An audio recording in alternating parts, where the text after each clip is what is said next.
Hello everyone, আসসালামু আলাইকুম। আজ আমি আপনাদের সাথে শেয়ার করব বিফ বিরিয়ানি রেসিপি। তো খুব সহজে বিফ বিরিয়ানি কীভাবে বাসায় রান্না করবেন সেই রেসিপিটি আমি আপনাদের সাথে শেয়ার করতে যাচ্ছি।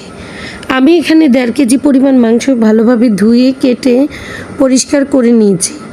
তো এখানে আমি আধা কাপ পরিমাণ পেঁয়াজ দিয়ে দিয়েছি, আদা রসুন বাটা দিয়ে দিয়েছি আমি 2 চামচ পরিমাণ, দিয়ে আমি এখানে সামান্য আধা চামচ পরিমাণ মরিচের গুঁড়ো দিয়ে দিয়েছি যেন এটা স্বাদ বাড়ে, আর লবণ পরিমাণ মতো দিয়েছি, আর ঘরে থাকা গরম মশলা গুঁড়ো দিয়ে দিয়েছি 1 চামচ পরিমাণ, আর তেল দিয়েছি আমি আধা কাপের চাইতেও 3 টেবিল চামচ পরিমাণ।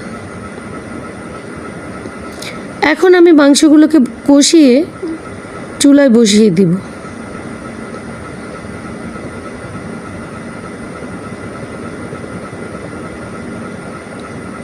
আমার মাংসগুলো কষানোর জন্য চুলায় বসিয়ে দিব।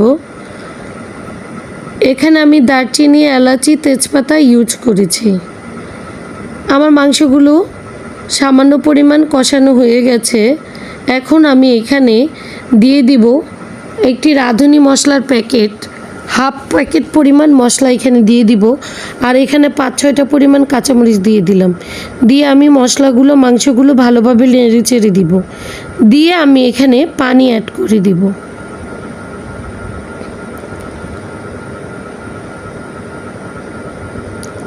আমি এখানে পানি দিয়ে দিচ্ছি যেন মাংসগুলো ভালোভাবে সিদ্ধ হয়ে যায়। দিয়ে আমি 20 মিনিট পর্যন্ত অপেক্ষা করব আমার মাংসগুলো ভালোভাবে সিদ্ধ হওয়ার জন্য।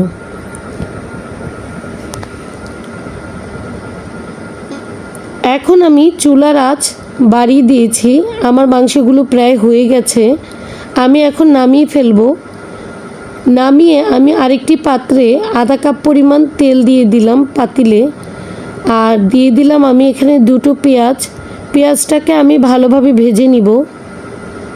নিয়ে আমি এখানে পোলাও চাল ধুয়ে পানি ঝরিয়ে রেখেছিলাম, সাথে দিয়ে দিয়েছিলাম আমি 1 চামচ পরিমাণ আদা রসুন বাটা, আর লবণ দিয়েছিলাম পরিমাণ মতো। আমি এখন চালগুলোকে ভালোভাবে ভেজে নিব। খেয়াল রাখতে হবে চালগুলো মিডিয়াম আঁচ নিয়ে ভালোভাবে ভাজতে হবে।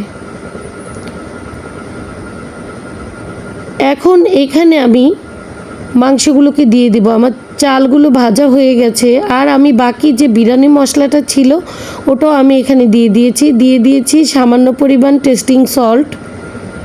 এখন আমি ভালোভাবে নেড়েচেড়ে আমার মাংসগুলো দিয়ে দিব। মাংসগুলো দিয়ে এখানে আমি 1 কেজি পরিমাণ পানি অ্যাড করে দিব। গরম পানি দিতে হবে, তাহলে আপনার বিরিয়ানিটা তাড়াতাড়ি হয়ে যাবে।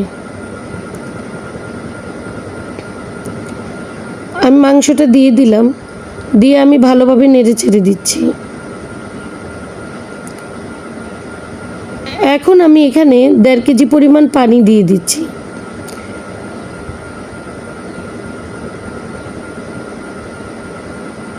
আমার মাংস আর চাল ভাজা হয়ে গেছে। আমি এখানে পানি দিয়ে অপেক্ষা করব 20 মিনিটের মতো।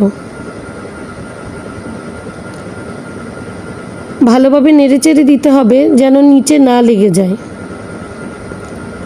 তো আমার বিরিয়ানি প্রায় হয়ে গেছে। ঝটপট এই রান্নাটি অবশ্যই বাসায় ট্রাই করে দেখবেন। আমি এখন এটাকে কিছুক্ষণ সময়ের জন্য দমে দিয়ে দিব। আমার বিরিয়ানি হয়ে গেছে। তো ঝটপট এই রান্নাটি অবশ্যই ট্রাই করে দেখবেন। ভালো থাকেন। আল্লাহ হাফেজ। আসসালামু আলাইকুম।